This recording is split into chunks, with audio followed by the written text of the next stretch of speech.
வணக்கம் மக்களே, welcome to YouTube academy. So நம்ம கரண்ட் அஃபேர்ஸ் சீரிஸ் பார்த்துட்டு இருக்கோம். உங்களுக்கு கண்டிப்பாக யூஸ்ஃபுல்லாக இருக்கும்னு நம்புகிறேன். ஓகேவா? 2 வீடியோஸும் எல்லாரும் பார்த்துருப்பீங்க. கண்டிப்பாக உங்களுக்கு யூஸ்ஃபுல்லாக இருந்திருக்கும். நோட்ஸ் எடுத்து வச்சிருப்பீங்க, ரிவைஸ் பண்ணிட்டு இருப்பீங்க நம்புகிறேன். நீங்கள் இந்த சீரிஸ் பார்க்குறதோட மட்டும் இல்லாமல் உங்களோட ஜென்ரல் ப்ரிப்பரேஷன் டெஸ்ட் போட்டு பார்க்குறதையும் கண்டினியூ பண்ணுங்கள். ரொம்ப ரொம்ப முக்கியம் அதுவும். ஓகேவா? அதை விட்டுறாதீங்க. ஸோ இந்த சீரீஸ் நான் இப்போதைக்கு ஆகஸ்ட்டை முடிக்க போகிறோம். ரைட், அதுக்கப்புறம் ஜூலை முடிக்கிறோம். நீங்கள் ஆல்ரெடி என்னோட ஜனவரி டு ஜூன் கம்பைலேஷன் பார்த்துருந்தீங்கன்னா ரொம்ப நல்லது. பார்க்காதவங்க அதையும் பார்த்துருங்க. அதே மாதிரி டெலகிராம் சேனல் லிங்க் வந்து டிஸ்கிரிப்ஷனில் இருக்குது.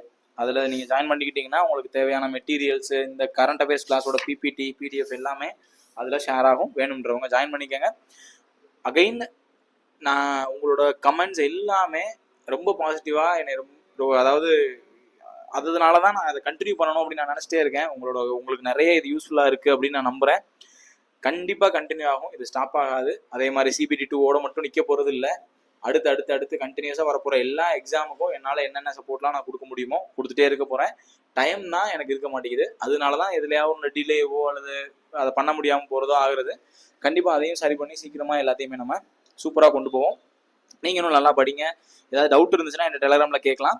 ஸோ டைம் வேஸ்ட் பண்ண வேணாம், டேரெக்டாக கண்டென்ட்டுக்குள்ளே போயிடலாம். கொஞ்சம் அகைன் போன கிளாஸை விட இன்னும் கொஞ்சம் ஃபாஸ்ட்டாக போகிற மாதிரி தான் இருக்கும். டேட்டாஸ் எல்லாம் நிறைய தெரிஞ்சுக்க வேண்டியது இருக்குது. Right. So first news, RBI வந்து ரீசெண்டாக ஒரு பேங்க்குக்கு யூனிவர்சல் பேங்க் அப்படிங்கிற ஒரு அப்ரூவல் கொடுத்துருக்காங்க. அந்த பேங்க்கோட நேம் என்ன அப்படின்னா AU small finance bank, AUSFB, AU small finance bank அப்படிங்கிற பேங்க்குக்கு என்ன RBI என்ன அப்ரூவல் கொடுத்துருக்காங்க? யூனிவர்சல் பேங்க்கா அதான் மாத்துறதுக்கு அப்ரூவல் கொடுத்துருக்காங்க. ஓகேவா? மாத்துறதுக்கு அப்ரூவல் கொடுத்துருக்காங்க. அதாவது கிட்டத்தட்ட 11 ஆண்டுகளுக்கு பிறகு ஒரு வங்கியை யூனிவர்சல் வங்கியா யார் அறிவிச்சிருக்காங்க? RBI அறிவிச்சிருக்காங்க. ஸோ 11 ஆண்டுகளுக்கு பிறகு இந்த மாதிரி ஒரு நியூஸ் இருக்கிறதுனால இதை கொஞ்சம் நம்ம ஞாபகத்தில் வச்சுக்கிறணும். ஒரு பேங்க் வந்து யூனிவர்சல் பேங்கா அறிவிக்கப்படணும் அப்படின்னா அதனுடைய நெட் ஒர்த் வந்து 1000 கோடி ரூபாய் இருக்கணும். ஓகே, 1000 கோடி இருந்தால் தான் அந்த பேங்க் வந்து என்னவா அறிவிக்க முடியும்? யூனிவர்சல் பேங்கா அறிவிக்க முடியும். ரைட். அப்போ பேங்கிங் செக்டார் அப்படின்னாலே அதோட டாப் மோஸ்ட் அத்தாரிட்டி RBI தான், என்ன அங்கீகரிச்சாலும். அப்போ யூனிவர்சல் பேங்கை எதை அங்கீகரிச்சிருக்காங்க? AU ஸ்மால் ஃபினான்ஸ் பேங்க் அங்கீகரிச்சிருக்காங்க. யூனிவர்சல் பேங்கா மாறுறதுக்கான எலிஜிபிலிட்டி என்ன? 1000 crores, 1000 கோடி ரூபாய். ரைட். அடுத்த நியூஸ், RBI ரீசெண்டா ஒரு பேங்க்குக்கு 75 lakh பெனால்டி இம்போஸ் பண்ணியிருக்காங்க. எந்த பேங்க்குக்கு அப்படின்னா ICICI பேங்க். ICICI பேங்க்குக்கு 75 லட்சம் ரூபாய் பெனால்டி பனிஷ்மெண்டா போட்டிருக்காங்க. எதுக்காக அப்படின்னா RBIயோட கைட்லைன்ஸை அல்லது பாலிசிஸை வைலேட் பண்ணதுக்காக. அப்போ RBIயினுடைய கைட்லைன்ஸை வைலேட் பண்ணதுக்காக எந்த வங்கிக்கு அபராதம் விதிக்கப்பட்டிருக்கு? 75 லட்சம் ரூபாய் அபராதம் விதிக்கப்பட்டிருக்கு அப்படின்னா ICICI வங்கி. Okay, ICICI bank. Right. Next news, quant MF, quant mutual funds. MF அப்படிங்கிறது மியூச்சுவல் ஃபண்ட்ஸ். ரீசெண்டா செபி என்ன பண்ணியிருக்காங்க அப்படின்னா quant MF, quant mutual fund அப்படிங்கிற கம்பெனிக்கு ஸ்பெஷலைஸ்டு இன்வெஸ்ட்மெண்ட் ஃபண்ட் அப்படிங்கிற நேம்ல மியூச்சுவல் ஃபண்ட் லான்ச் பண்றதுக்கு அப்ரூவல் கொடுத்துருக்காங்க. நீங்க SIP-லாம் கேள்விப்பட்டிருப்பீங்க இல்லையா? SIP, சிஸ்டமேட்டிக் இன்வெஸ்ட்மெண்ட் பிளான் அப்படின்ற இன்வெஸ்ட்மெண்ட்லாம் இருக்கு மியூச்சுவல் ஃபண்ட்ல. அதே மாதிரி ஸ்பெஷலைஸ்டு இன்வெஸ்ட்மெண்ட் ஃபண்ட் அப்படின்ற ஒரு ஃபண்டை கொண்டு வர்றதுக்கு. ரைட். செபி அதோட ஃபுல் ஃபார்ம் என்ன அப்படின்னா securities exchange board of India. உங்க எல்லாருக்குமே தெரியும். அதாவது மியூச்சுவல் ஃபண்ட் தொடர்பா அந்த சந்தை முதலீடுகள் நீங்க கேள்விப்பட்டிருப்பீங்க இல்லையா? மியூச்சுவல் ஃபண்டு, ஷேர் மார்க்கெட்டு, இதெல்லாம் ரெகுலேட் பண்ற அத்தாரிட்டி தான் செபி. அந்த செபி வந்து குவாண்ட் MF அப்படிங்கிற கம்பெனிக்கு ஸ்பெஷலைஸ்ட் இன்வெஸ்ட்மெண்ட் ஃபண்டை கொண்டு வர்றதுக்காக அப்ரூவலை கொடுத்துருக்காங்க. இந்தியாவினுடைய first SIF, specialised investment fund, first SIF. ரைட்டா? எந்த கம்பெனி? Quant MF. அது என்ன பேரை லான்ச் பண்ணியிருக்காங்கன்னா QSIF, equity long short fund.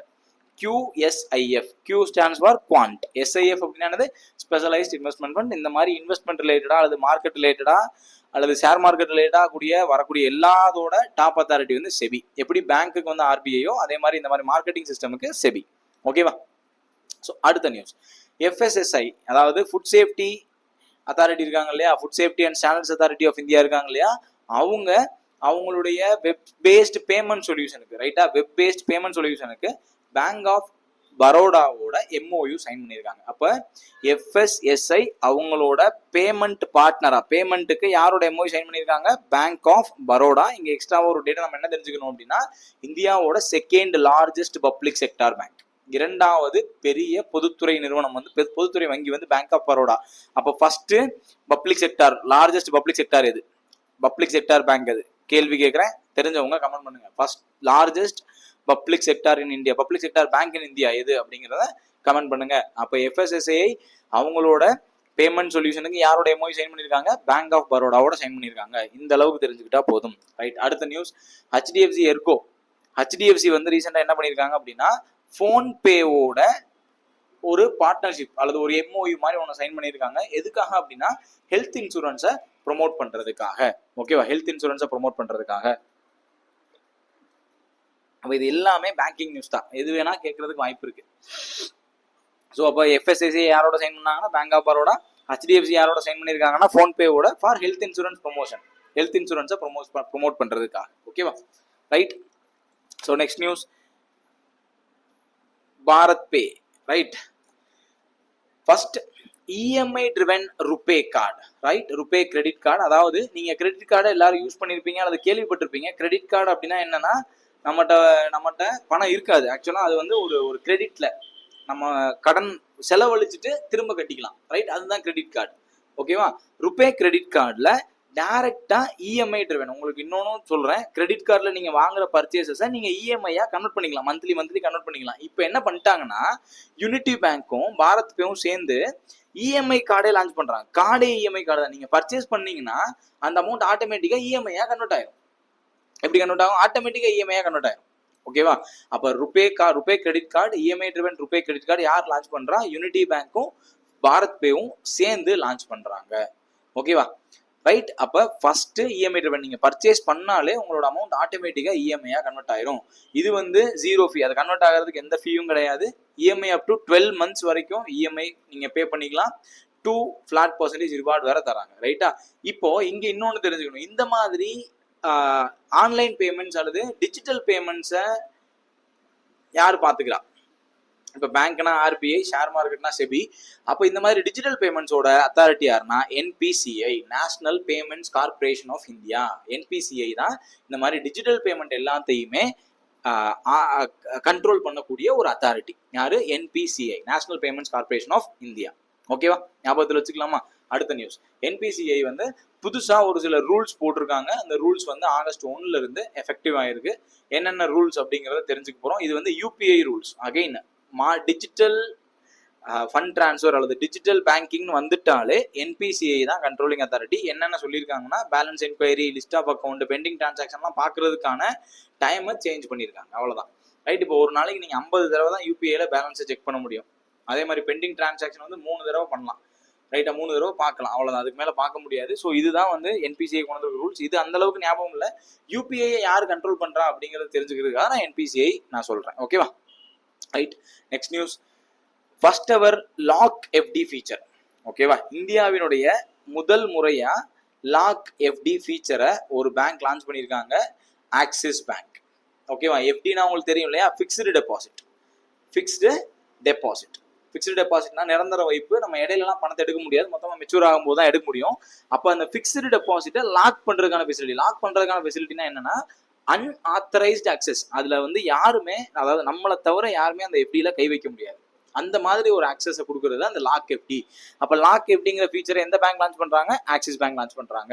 Right, அதுல ஏதாவது அது ஒரு ஃப்ராடோ, டிஜிட்டல் ஃப்ராட் நடந்துடாம, ஸ்கேம் நடந்துடாம தடுக்கிறதுக்காக இந்த lock FD, unauthorised access or digital ஃப்ராடை தடுக்கிறதுக்காக இந்த ஸ்கீமை லான்ச் பண்றாங்க. ஆக்சிஸ் பேங்க் லான்ச் பண்ணியிருக்காங்க. ஓகேவா, லாக் எஃப்டினா ஆக்சிஸ் பேங்க் ஞாபகத்துக்கு வரணும். Right, next news. இதுக்கு அடுத்து இதோட பேங்கிங் செக்டர் எல்லாம் முடியுது. அடுத்தடுத்த பார்க்க ஆரம்பிக்க போறோம். எல்லாமே வரிசையா பார்க்க ஆரம்பிப்போம். ரைட், சுப் சக்தி அப்படிங்கிறது லைஃப் இன்சூரன்ஸ் கார்பரேஷன் இருக்கு இல்லையா? ரைட், அதனுடைய ஒரு பார்ட் தான் இது. வந்து டாடா லான்ச் பண்ணியிருக்காங்க. லைஃப் இன்சூரன்ஸ், ஆயுள் காப்பீடு சம்பந்தமான ஒரு திட்டம். சுப் சக்தினா என்னன்னு மட்டும் தெரிஞ்சுக்கோங்க. இது ஒரு டேர்ம் இன்சூரன்ஸ் பிளான் அல்லது லைஃப் இன்சூரன்ஸ் பிளான். லைஃப் இந்த வேர்டை மட்டும் தெரிஞ்சுக்கோங்க. ரைட், இதெல்லாம் ரொம்ப இம்பார்ட்டன்டான நியூஸ்லாம் கிடையாது. லைஃப் இன்சூரன்ஸ் ஸ்கீம், அவ்வளவுதான். இது ஒரு டேர்ம் லைஃப் இன்சூரன்ஸ் ஸ்கீம், வாழ்நாள் ஆயுள் காப்பீட்டு திட்டம். சுப் சக்தி அப்படிங்கிறது ஆயுள் காப்பீட்டு திட்டம். லான்ச் பண்ணது யாரு அப்படின்னா டாடா. ஓகே, டாடா தான் லான்ச் பண்ணியிருக்காங்க. Right, next news, remit first to India. Right, remit first to India. ரெமிட்னா என்னன்னு தெரியும் இல்லையா? பணத்தை கட்டுறது. ரெமிட் ஃபர்ஸ்ட் டு இந்தியா இது ஒரு டிஜிட்டல் ரெமிட்டன்ஸ் பிளாட்ஃபார்ம். யாருக்காக அப்படின்னா நான் ரெசிடென்ட் இந்தியன்ஸ்க்காக, வெளிநாடு வாழ் இந்தியர்கள் வந்து இந்தியாவுக்கு பணத்தை அனுப்புறத ஈஸியாக்கணும், வேகமாக்கணும் அப்படிங்கிறதுக்காக லான்ச் பண்ணப்பட்டது தான் இந்த திட்டம் ரெமிட் ஃபர்ஸ்ட் டு இந்தியா. யார் லான்ச் பண்ணியிருக்காங்கன்னா ஐடிஎஃப்சி ஃபர்ஸ்ட் பேங்க் அப்படிங்கிற ஒரு பேங்க் லான்ச் பண்ணியிருக்காங்க. Remit first to India, NRIs இந்தியாவுக்கு பணம் செலுத்துவதற்கான ஒரு பிளாட்ஃபார்ம் அது. ரைட்டா, வேகமா பாதுகாப்பா பணம் செலுத்துறதுக்கான ஒரு பிளாட்ஃபார்ம் தான் ரெமிட் ஃபர்ஸ்ட் டு இந்தியா. ஞாபகத்தில் வச்சுக்கலாமா? Remit first to Indiana IDFC first bank ஞாபகத்துக்கு வரணும். ஓகேவா? ரைட். ரீசெண்டா ஒரு சர்வே ரிப்போர்ட், அந்த சர்வே ரிப்போர்ட் யார் ரிலீஸ் பண்ணியிருக்கா அப்படின்னா எஸ்பிஐ ரிலீஸ் பண்ணியிருக்காங்க. ஓகே, எஸ்பிஐயோட எக்கனாமிக் ரிசர்ச் டிபார்ட்மெண்ட் வந்து இதை ரிலீஸ் பண்ணியிருக்காங்க. எது தொடர்பா அப்படின்னா யூபிஐ யூசேஜ் தொடர்பா. நம்ம இப்போ எல்லாருமே ஃபோன்பேவோ அல்லது ஜிபேவோ யூஸ் பண்றோம் இல்லையா, அது இல்லாமல் யூபிஐ யூபிஐ யூஸ் பண்றோம் இல்லையா, யூபிஐ யூஸ் பண்ணி தான் நம்ம வந்து பணம் எல்லாமே கட்டுறோம். சின்ன சின்ன கடைகள்ல இருந்து பெரிய பெரிய பர்ச்சேஸ் வரைக்கும் இப்போ யூபிஐல தான் பண்றோம். அந்த யூபிஐ டிரான்சாக்ஷனை பத்தின ஒரு ரிப்போர்ட், எஸ்பிஐயோட எக்கனாமிக் ரிசர்ச் டிபார்ட்மெண்ட் ரிப்போர்ட். அந்த ரிப்போர்ட்டோட ஒரு பேசிக்கான டேட்டாவை தான் நம்ம இங்க தெரிஞ்சுக்க போறோம். ரைட். டாப் 5 ஸ்டேட்ஸ் இன் யூபிஐ யூசேஜ். அதிகமா யூபிஐ பயன்படுத்தின மாநிலங்கள் அப்படின்னா மகாராஷ்டிரா, கர்நாடகா, யூபி, தெலுங்கானா, தமிழ்நாடு. ஓகேவா? மகாராஷ்டிரா, கர்நாடகா, யூபி, தெலுங்கானா, தமிழ்நாடு. அப்ப தெரிஞ்சுக்க வேண்டியது அதிகமான யூசேஜ் வந்து எங்க இருக்கு? மகாராஷ்டிரால இருக்கு. ஓகேவா? இது யூசேஜ்ல. அதே மாதிரி டிரான்சாக்ஷன் வேல்யூல அதிகமா பணத்தை ஒரு டிரான்சாக்ஷன் அதிகமான பணம் அல்லது டிரான்சாக்ஷன் வேல்யூ அடிப்படையிலையும் மகாராஷ்டிரா தான் டாப்ல இருக்காங்க. ரைட். அதே சேம் 5 ஸ்டேட்ஸ் தான் டிரான்சாக்ஷன் வேல்யூலையும் டாப்ல இருக்காங்க. யூசேஜ்லயும் அவங்க தான், டிரான்சாக்ஷன் வேல்யூலையும் அவங்க தான். ரைட்டா? அதே மாதிரி யூபிஐயோட வேல்யூ வந்து கிட்டத்தட்ட 91% அதிகமாயிருக்கு. யூபிஐல பணம் அனுப்பக்கூடியது வந்து 91% அதிகமாயிருக்கு. ஓகேவா? ரைட். அதிகமா பணம் ரெமிட் பண்ண பேங்க், டாப் ரெமிட்டர் பேங்க் வந்து எஸ்பிஐ, டாப் பெனிஃபிஷியரி பேங்க் வந்து எஸ் பேங்க். ஓகேவா? ரெமிட்டர் வந்து எஸ்பிஐ. ரைட்டா? நம்ம எஸ்பிஐல இருந்து அதிகமா பணத்தை அனுப்பியிருக்கோம். அதிகமா பணத்தை ரிசீவ் பண்ண பேங்க் வந்து S bank. Okay, Yes bank limited. ஓகேவா? அதே மாதிரி டாப் பிளாட்ஃபார்ம்ஸ்னு எடுத்துக்கிட்டீங்கன்னா ஃபோன்பே அவங்க தான் டாப் டிரான்சாக்ஷன், அதுக்கப்புறம் கூகுள் பே, அதுக்கப்புறம் பேடிஎம். 3 யூபிஐ பிளாட்ஃபார்ம்ஸ் தான் அதிகமாக பயன்படுத்துகிறோம், நமக்கே தெரியும். ஸோ அதில் டாப் வந்து PhonePe, second Google pay, third வந்து பேடிஎம். ஓகேவா? ரைட். அப்போ இந்த ரிப்போர்ட் யூபிஐ யூசேஜில் டாப்ல யார் இருக்கு அப்படின்னா மகாராஷ்டிரா. ரைட். அதில் டாப் ரெமிட்டர் பேங்க் வந்து எஸ்பிஐ, பெனிஃபிஷியரி பேங்க் வந்து எஸ் பேங்க். 3 பிளாட்ஃபார்ம் தான் மெயினாக ஞாபகத்தில் வச்சுக்கணும். PhonePe, GPay, Paytm. இவங்க 3 பேர் தான் ஆர்டரில் அதிகமாக டிரான்சாக்ஷன் வச்சுக்கிட்ட app. Okay, UPI app. Right. அதே மாதிரி நீங்க இங்க ஞாபகத்தில் வச்சுக்கோங்க, எவ்வளவு ஆவரேஜ் டெய்லி யூபிஐ டிரான்சாக்ஷன் கிட்டத்தட்ட 80,919 கோடி ஜூலைல, 90,446 கோடி ஆகஸ்ட்ல. இந்த நம்பர் ஞாபகத்தில் வச்சுக்கிறது கஷ்டம். ஆனா ஆகஸ்ட்ல அதிகமான டிரான்சாக்ஷன், போக போக யூபிஐ டிரான்சாக்ஷன் அதிகமாகிட்டு தான் இருக்கும். அது குறையறதுக்கு வாய்ப்பே கிடையாது. எல்லாமே இன்னைக்கு ஆன்லைன் பேமெண்ட் ஆகிட்டதுனால இது அதிகமாக தான் செய்யும். ஸோ நான் சொன்ன அந்த பேசிக் டேட்டாஸ், யாரு டாப்பு, எந்த பேங்க்ன்றத கரெக்டாக ஞாபகத்தில் வச்சுக்கோங்க. ஓகேவா? Next news. முதல் முறையா இந்தியாவில் ஒரு பேங்க் வந்து .bank.in. இப்போ நீங்க போனீங்கன்னா இப்போ SBI.in இருக்கும் அல்லது GOV.in இருக்கும். முதல் முறையா ஒரு வங்கி தன்னுடைய வங்கிக்கான டொமைனை, அதாவது பேங்கோட டொமைனை .bank.in மாத்திருக்காங்க. யாரு அப்படின்னா பஞ்சாப் நேஷனல் பேங்க் அப்படிங்கிற பேங்க் தான் PNB.bank.in அப்படிங்கிற டொமைனுக்கு மாத்திட்டாங்க. ஃபர்ஸ்ட் bank.in அப்படிங்கிற டொமைனை அவங்க தான் யூஸ் பண்றாங்க. PNB.bank.in அப்படிங்கிற டொமைனை யூஸ் பண்றாங்க. முதல் முறையா .bank.in டொமைனை யூஸ் பண்ண பேங்க் எது அப்படின்னா Punjab national bank, second largest public sector bank. ஓகேவா? ரைட். பஞ்சாப் நேஷனல் பேங்க் தான் அதை யூஸ் பண்றாங்க. ரைட். ஓகே, நெக்ஸ்ட் நியூஸ் போலாமா? அடுத்து right bank.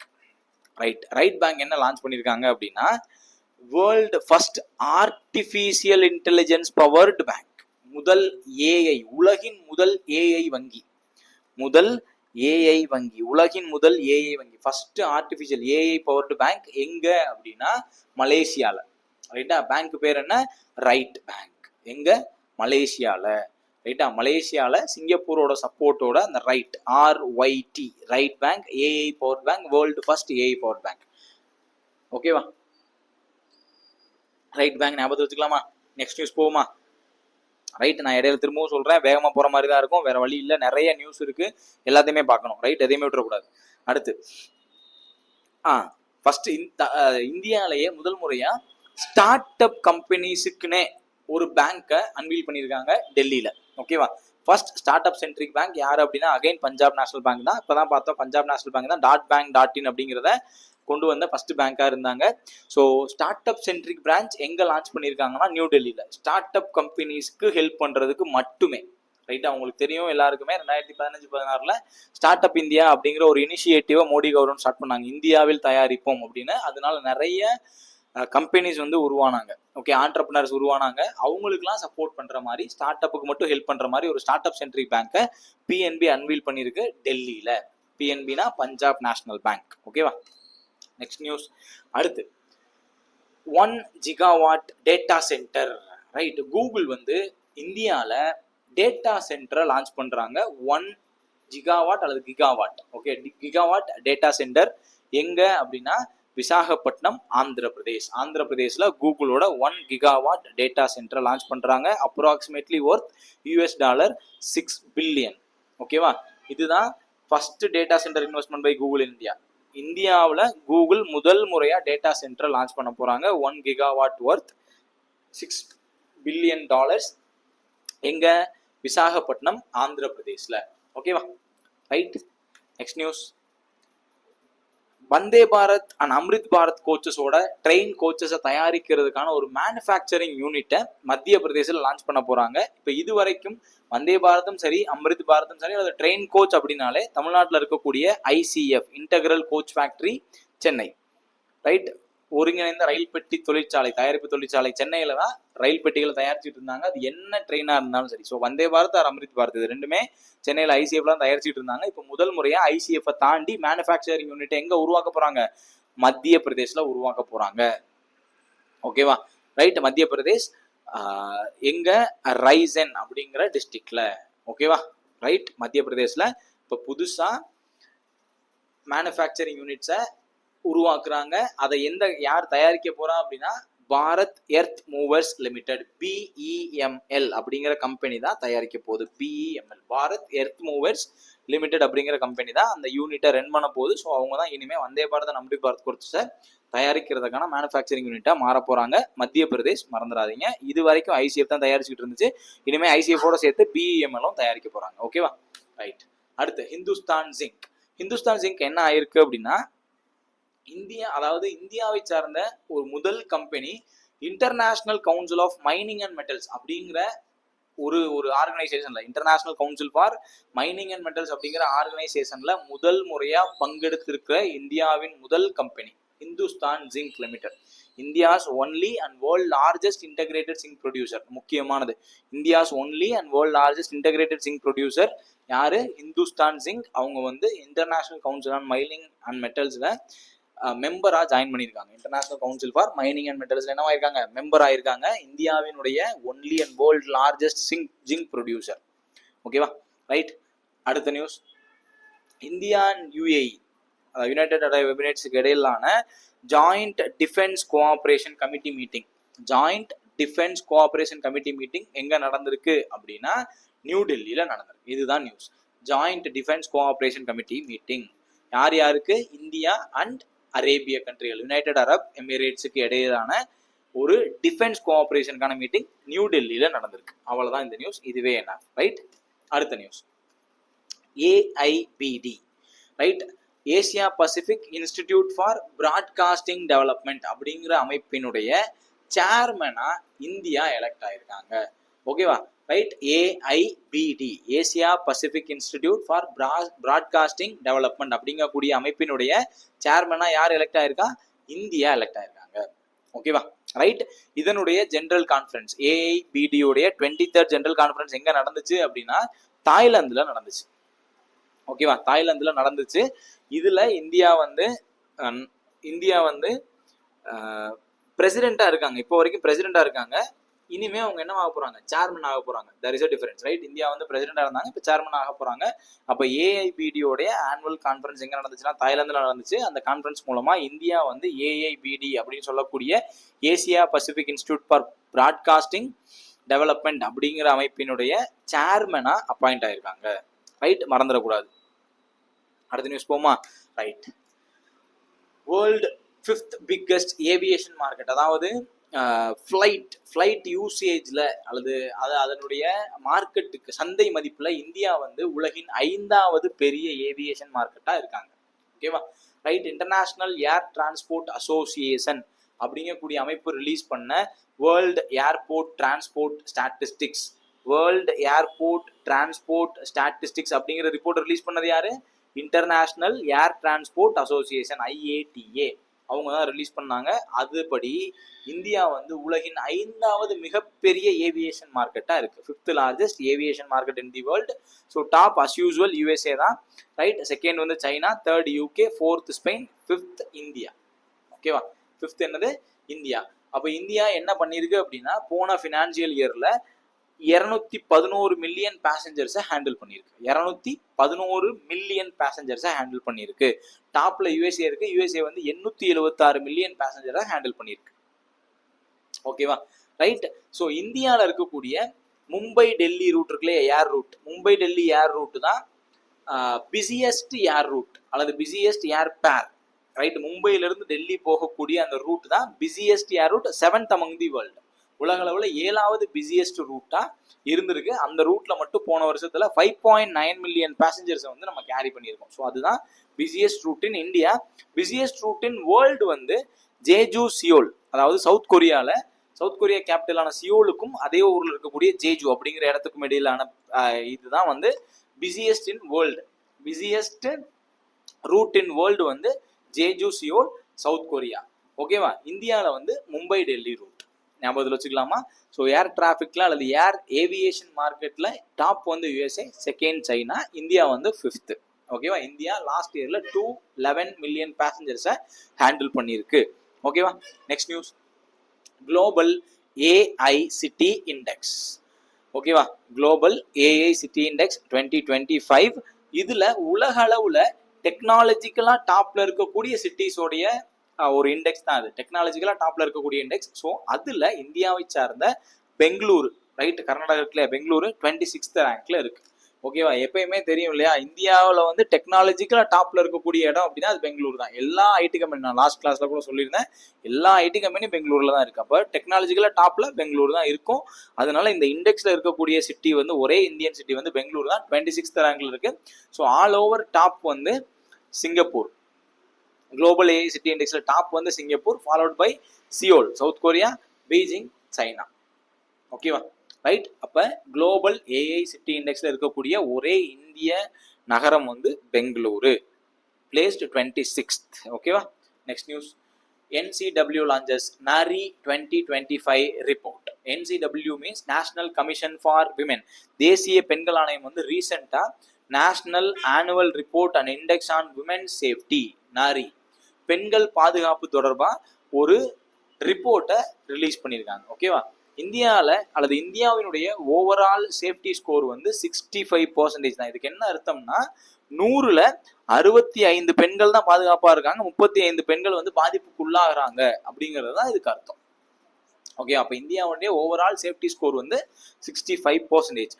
Top 3 safest cities, முதல் 3 பாதுகாப்பான நகரங்கள் எது அப்படின்னா கொஹிமா நாகாலாந்து, விசாகப்பட்டினம் ஆந்திரா, புவனேஸ்வர் ஒடிசா. இந்த 3 தான் top safest cities as per national commission for விமென்ஸோட ரிப்போர்ட். ஓகேவா, Kohima, Visakhapatnam, Bhubaneswar. Lowest safety cities வந்து ராஞ்சி ஜார்க்கண்ட், ஸ்ரீநகர் ஜம்மு காஷ்மீர், கொல்கத்தா வெஸ்ட் பெங்கால். ஓகே, ராஞ்சி, ஸ்ரீநகர், கொல்கத்தா 3 வந்து லோயஸ்ட் சேஃப்டி சிட்டிஸ். ஓகே, பாதுகாப்பற்ற நகரங்கள். ஓகேவா, இதுல இந்த ரிப்போர்ட்டை ரிலீஸ் பண்ணது யார் அப்படின்னா விஜயா ரகாத்கர். இவங்க தான் வந்து சேர்பர்சன் ஆஃப் NCW. ஞாபகத்தில் வச்சுக்கோங்க, current chairman of women's commission, பெண்கள் ஆணையத்தினுடைய தற்போதைய தலைவர் யார் அப்படின்னா விஜயா ரகாத்கர், ரைட். ஃபர்ஸ்ட் பெண்கள் ஆணையம் எப்போ உருவாக்கப்படுதுன்னா 1992ல் உருவாக்கப்படுது. இதனுடைய ஹெட் குவார்டர்ஸ் வந்து டெல்லி. ஃபர்ஸ்ட் சேர்பர்சன் யார் அப்படின்னா ஜெயந்தி பட்நாயக் தான் முதல் பெண்கள் ஆணையத்தினுடைய முதல் தலைவர். சரியா, ஞாபகத்தில் வச்சுக்கிறோம். தற்போதைய தலைவர் யாருன்னா விஜயா ரகாத்கர், ரைட். என்ன ரிப்போர்ட் லான்ச் பண்ணியிருக்காங்க? நாரி ரிப்போர்ட் அப்படிங்கிறது பெண்கள் பாதுகாப்பு தொடர்பான ஒரு ரிப்போர்ட். அடுத்த நியூஸ் போமா. Next news, ICAR CMFRI annual report release பண்ணியிருக்காங்க. ஓகேவா, ஓகே, ஐசிஏஆர்னா உங்களுக்கு தெரியும், Indian council of agricultural research. அதே மாதிரி central marine fisheries research institute CMFRI, ரெண்டு பேரும் சேர்ந்து ஒரு ஆனுவல் ரிப்போர்ட்டை ரிலீஸ் பண்ணியிருக்காங்க. இதுல நம்ம என்ன தெரிஞ்சுக்கணும் அப்படின்னா, இந்தியாவினுடைய மெரைன் ஃபிஷ் கேட்ச், கடல் வழியா மீன் பிடிக்கிறது அப்படிங்கிறது கடந்த ஆண்டை கம்பேர் பண்ணும்போது 2% வந்து ரெடியூஸ் ஆயிருக்கு. டிக்ளைன் இன் மெரைன் ஃபிஷ் கேட்ச், கடல் மீன்களை பிடிப்பதுல 2023 கம்பேர் பண்ணும்போது 2024 2% குறைவாயிருக்கு அப்படிங்கிறத ஞாபகத்தில் வச்சுக்கணும். அதே மாதிரி கடல் மீன்கள் பிடிக்கிறதுல அல்லது மெரைன் ஃபிஷ் கேட்ச்ல டாப்ல இருக்கக்கூடிய மாநிலம் எது அப்படின்னா குஜராத், செகண்ட் வந்து தமிழ்நாடு. ஓகேவா, மூணாவது கேரளா. கடல் மீன்கள் பிடித்தல்ல அதிகமான மீன்கள் பிடிக்கப்பட்டது அல்லது அதிகமான உற்பத்தியை ஏற்படுத்திய மாநிலம் அப்படிங்கிறது குஜராத், ரெண்டாவது தமிழ்நாடு, மூணாவது கேரளா. ஓகேவா, ஸோ இது ஐசிஏஆர் CMFRIயோட ஒரு ரிப்போர்ட். இதில் ஞாபகத்தில் வச்சுக்க வேண்டியது 2% டிக்ளைன் இன் மெரைன் ஃபிஷ் கேட்ச். ஓகேவா, டாப் மெரைன் ஃபிஷ் கேட்ச் வந்து குஜராத், செகண்ட் வந்து தமிழ்நாடு, தேர்ட் வந்து Kerala. Okay, next news, unemployment rate. ரொம்ப ரொம்ப ரொம்ப ரொம்ப முக்கியமான ஒரு நேஷனல் ஸ்டாட்டிஸ்டிக்ஸ் ஆஃபீஸ் இவங்க இருக்காங்களே, தேசிய புள்ளியியல் ஆணையம், இவங்க தான் அதை ரிலீஸ் பண்ணுவாங்க. அதை முதல்ல ஞாபகத்தில் வச்சுக்கணும். Unemployment rate was released by national statistical office along with ministry of statistics. அவங்க வந்து குவார்டர்லி புள்ளியன் வந்து ரிலீஸ் பண்ணியிருக்காங்க. அந்த குவார்டர்லி புள்ளியன் படி இந்தியாவினுடைய வேலையின்மையினுடைய விகிதத்தை அவங்க அறிவிச்சிருக்காங்க. ஓகேவா, ஸோ அது எவ்வளவா இருக்கு அப்படிங்கிறத தெரிஞ்சுக்கணும். Unemployment rate, right, unemployment rate 1 minute. Okay, unemployment rate is 5.2% monthly and 5.4% quarterly. Right, போன குவார்டர் இந்த சென்ஸ் 3 மாதங்களா கணக்கெடுப்போம் இல்லையா, அந்த குவார்டர்ஸ் தான். அந்த குவார்டர்ஸ்க்கு மந்த்லி 5.2% மந்த்லி, 5.4% குவார்டர்லி. அப்போ போன குவார்டரோட அன்எம்ப்ளாய்மெண்ட் ரேட் எவ்வளோ அப்படின்னா 5.4% as of August. Right, as of August. ஓகேவா, இதுல ஒர்க்கர் பாப்புலேஷன் ரேஷியோ வந்து 52%. 52, அதாவது மொத்த மக்கள் தொகையில 52% மக்கள் உழைப்பதற்கு தகுதியாக இருக்காங்க அப்படிங்கிறது தான் அந்த ஒர்க் பாப்புலேஷன் ரேஷியோ.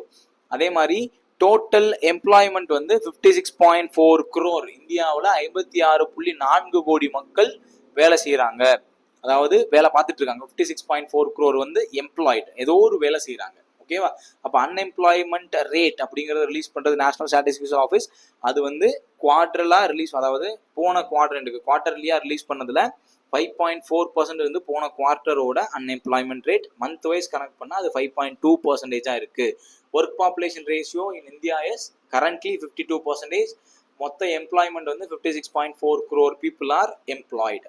ஓகேவா, next news, number of factories, அதிக அளவு தொழிற்சாலைகளை கொண்ட மாநிலமா தமிழ்நாடு வந்திருக்கு. இது ரீசெண்டா நீங்க பேப்பர் படிச்சிருந்தீங்கன்னா தெரிஞ்சிருக்கும். மினிஸ்ட்ரி ஆஃப் ஸ்டாட்டிஸ்டிக்ஸ், புள்ளியியல் துறை அமைச்சகம் வந்து இந்த ரிப்போர்ட்டை ரிலீஸ் பண்ணியிருக்காங்க. ஆனுவல் சர்வே ஆஃப் இண்டஸ்ட்ரீஸ் அப்படின்ற ரிப்போர்ட்டை ரிலீஸ் பண்ணியிருக்காங்க.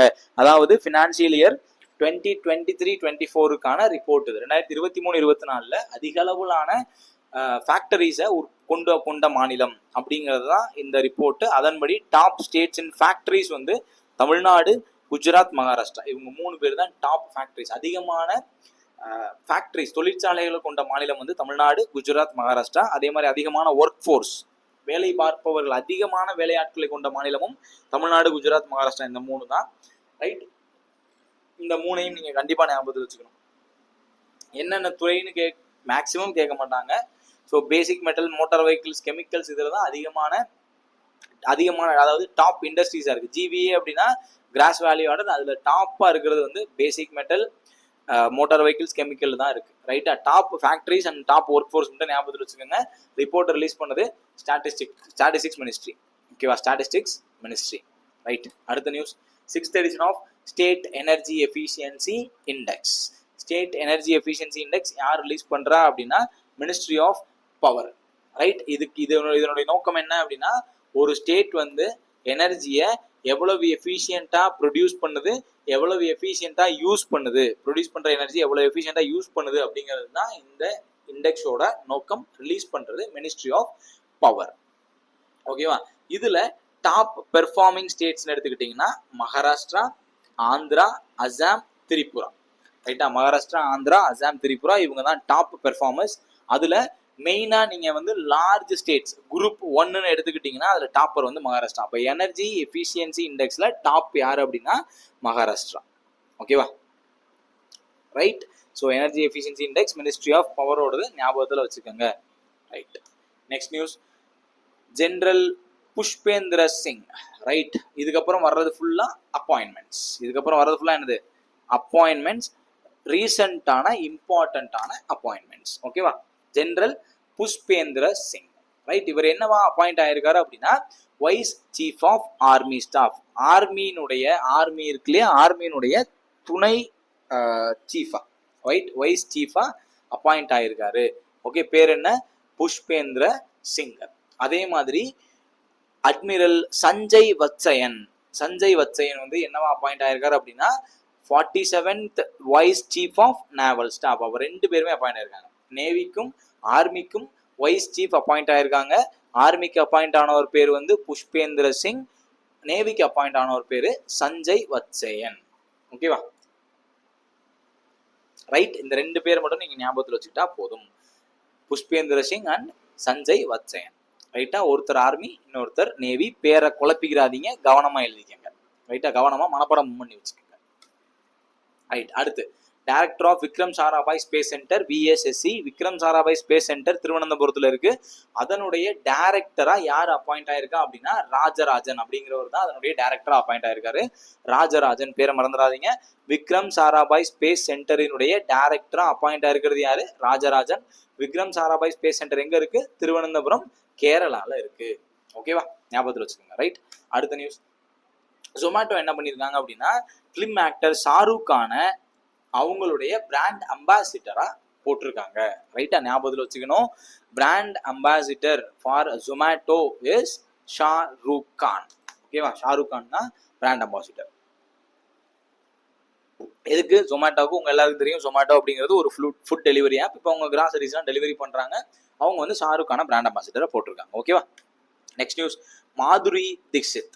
மாதுரி தீக்ஷித் வந்து என்னவா அப்பாயிண்ட் ஆயிருக்காங்க அப்படின்னா ஒடிசாவினுடைய ஒரு முக்கியமான திட்டமான ஸ்டேட் ஹேண்ட்லூம் இண்டஸ்ட்ரீஸ் தொடர்பான ஒரு திட்டத்துக்கு ஒரு அம்பாசிடரா ஆயிருக்காங்க. ஓகே, அந்த திட்டத்தின் பேர் என்னன்னா ஏக்தா ஸ்கீம் அல்லது ஏக்தா இனிஷியேட்டிவ்.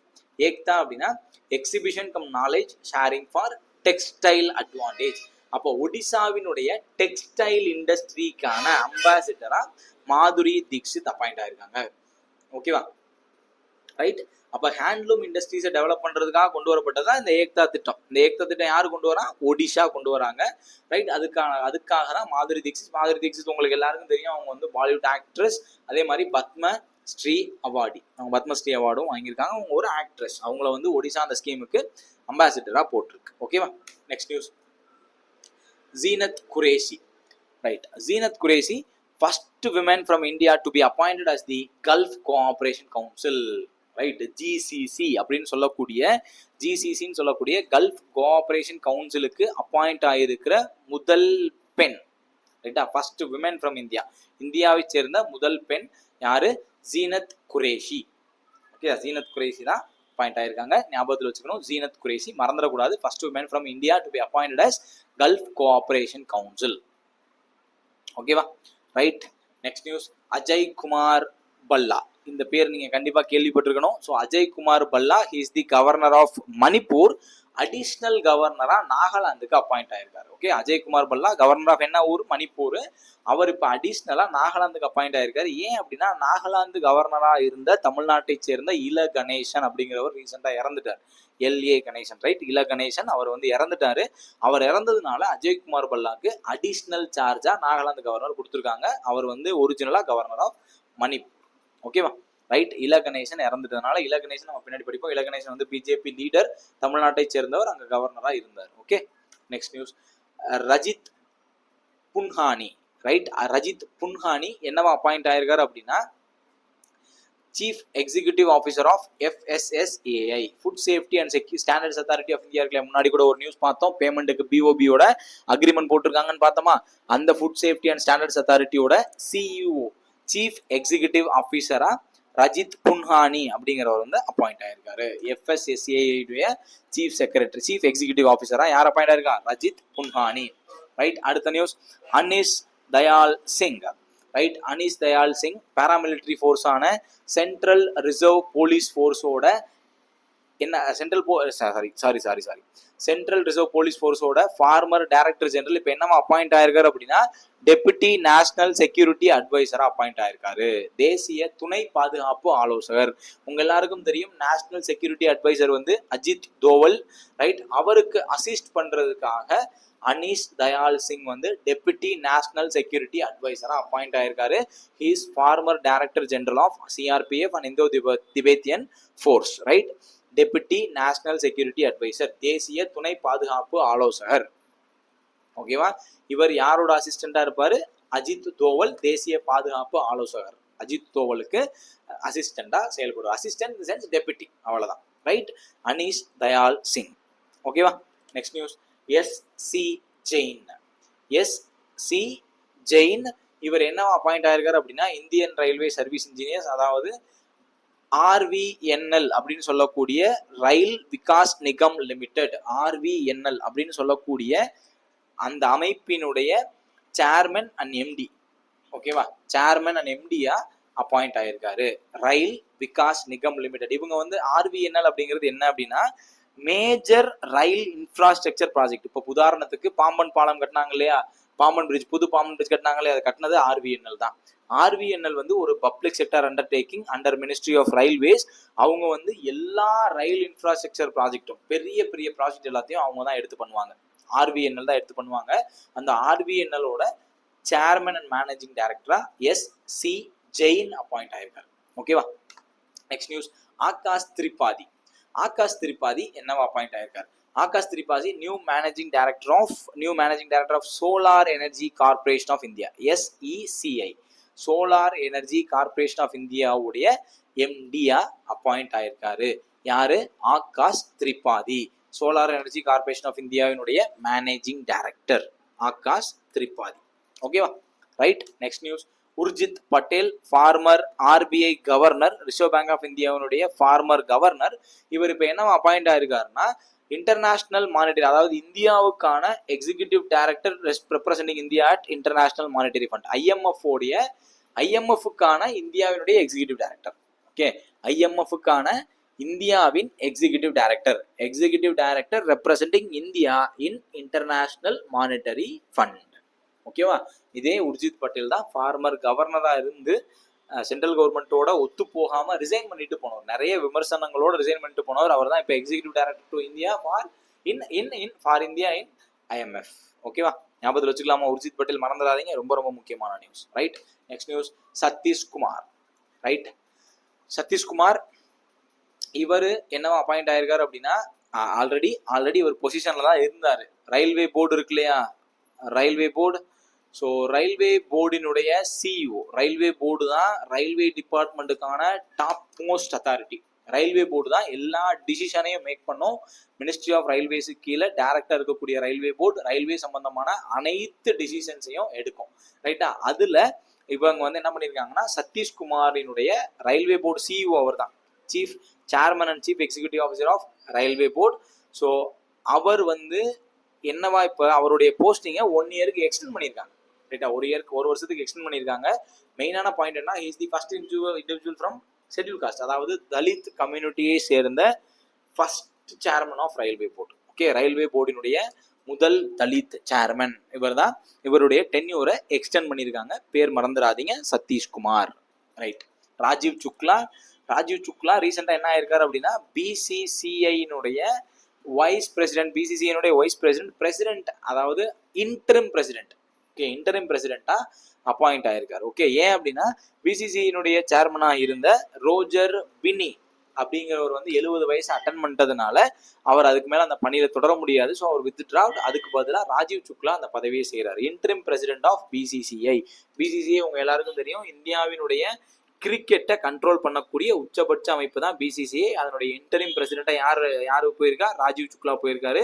இதுக்கு முன்னாடி பிரசிடென்டா இருந்த ஒரு பேர் என்ன? ரோஜர் பின்னி. அவர் 70 வயது ஆயிட்டதுனால அந்த பதவியில இருந்து பதவி இறங்கிட்டாரு. ஓகேவா? அடுத்த நியூஸ், ஜஸ்டிஸ் அலோக் அராதி, விபுல் அலோக், இப்படி ஞாபகத்தில் வச்சுக்கோங்க. ஓகே, ஜஸ்டிசஸ் 2 பேருமே நீதிபதிகள். சமீபத்துல உச்ச நீதிமன்ற நீதிபதிகளா, ஜட்ஜஸ் ஆஃப் தி சுப்ரீம் கோர்ட்டா அப்பாயிண்ட் ஆயிருக்காங்க. உச்ச நீதிமன்ற நீதிபதிகளா அப்பாயிண்ட் ஆயிருக்காங்க. அவங்களுக்கு பதவி பிரமாணம் செஞ்சு வச்சது யாரு அப்படின்னா சீஃப் ஜஸ்டிஸ் B.R. காவாய்.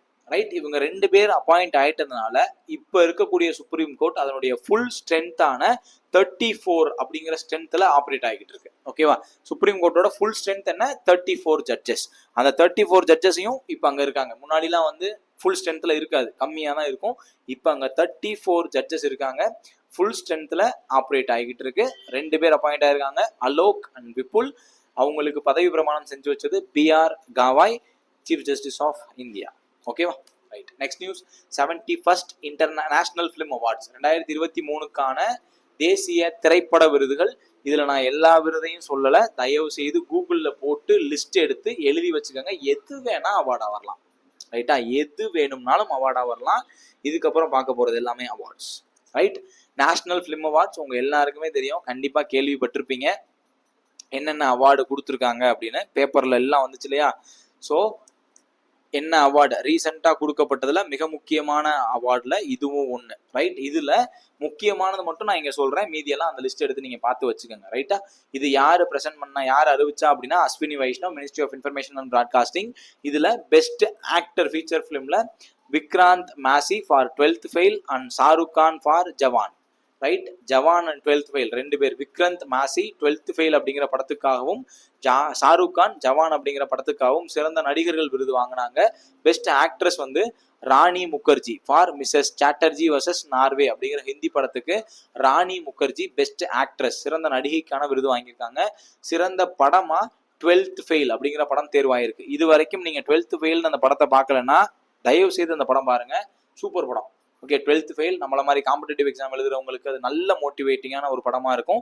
OTTல இருக்கும், கண்டிப்பா எடுத்து பாருங்க. பெஸ்ட் ஃபீச்சர் ஃபிலிம் வந்து 12th ஃபெயில். பெஸ்ட் நான் ஃபீச்சர் ஃபிலிம் வந்து ஃப்ளவரிங் மேன் அப்படிங்கிற ஹிந்தி படத்துக்கு நான் ஃபீச்சர் ஃபிலிம் ரைட் அவார்டு கொடுத்துருக்காங்க. அதிகமான அவார்டுகளை பெற்ற திரைப்படம் வந்து ஷாம் பகதூர் அப்படிங்கிற ஹிந்தி படம் 3 தேசிய விருதுகளை வாங்கியிருக்கு. ஓகேவா, அதிகமான விருதுகளை பெற்ற படம் என்னது, ஷாம் பகதூர் 3 தேசிய விருதுகளை வாங்கியிருக்கு. நான் முக்கியமானது மட்டும்தான் சொல்லியிருக்கேன். இதுக்கப்புறம் ஒவ்வொரு மொழிக்கும் சிறந்த படங்களுக்கான விருது இருக்கு, அதெல்லாம் கேட்பாங்களான்னு தெரியல. இருந்தாலும் அந்த லிஸ்ட் எடுத்து பார்த்து வச்சுக்கேன். ஒரு தடவை கூகுளில் போட்டிங்கன்னா வந்துடும், பார்த்து வச்சுக்கேன். ஏன்னா எல்லாத்தையும் என்னால் சொல்ல முடியாது இல்லையா, அதனாலதான். ரைட், அடுத்த news, 43rd Lokmanya Tilak national award. Lokmanya Tilak, திலகர் எந்த பகுதியை சேர்ந்தவர், மகாராஷ்டிராவை சேர்ந்தவர். அப்ப இந்த அவார்டை யார் கொடுப்பா, மகாராஷ்டிரா கவர்மெண்ட் கொடுப்பாங்க. எதுக்காக கொடுக்குறாங்க, அந்த அந்த டைம் பீரியட்ல அல்லது அந்த இயர்ல சிறப்பா செயல்பட்டவங்களுக்கு லோக்மானிய திலக் விருது கொடுக்குறாங்க.